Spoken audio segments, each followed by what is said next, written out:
I've had thousands of people look at this tutorial on how to convert 5D and 7D footage for use in Final Cut Pro, and the number one question that I receive in emails and posts and stuff is, well, gee, when I try to convert my files, I don't see all the same settings as you. And the number one question I get is about the DVCPROHD codec. Well, there's a few reasons why you don't have the DVC Pro codec and I do.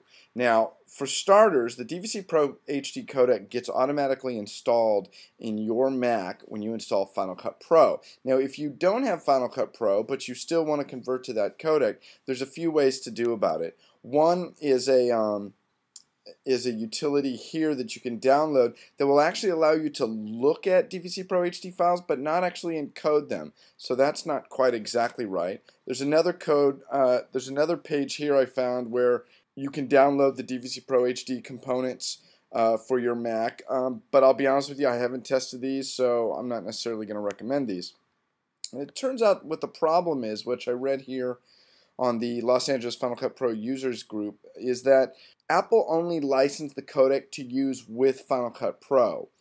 So I can't actually take my components and bundle them up and give them to you, but that does bring up an interesting point. If I were going to, what exactly would I do? So let me show you how that's done, and wink wink nudge nudge, you might be able to find a friend with Final Cut Pro that'll allow you to use his components. If you go to the root of your hard drive, in your library folder, if you scroll down, there is a QuickTime folder. If you open up the QuickTime folder, you will see all the various components, QuickTime components, that are installed on your machine to be able to do different things. Like, for example, I have this utility called CamTwist, and it has a component. I have the various versions of ProRes, and it is here. But here are the DVC Pro components, DVC Pro HD. So if I were to select these, now this is a cool Mac tip that you can use for anything. If I were to select all of these by hitting Shift and arrow down, and then right click on here and say compress 6 items, what it's going to do is it is going to make a file called archive zip. Now I might rename it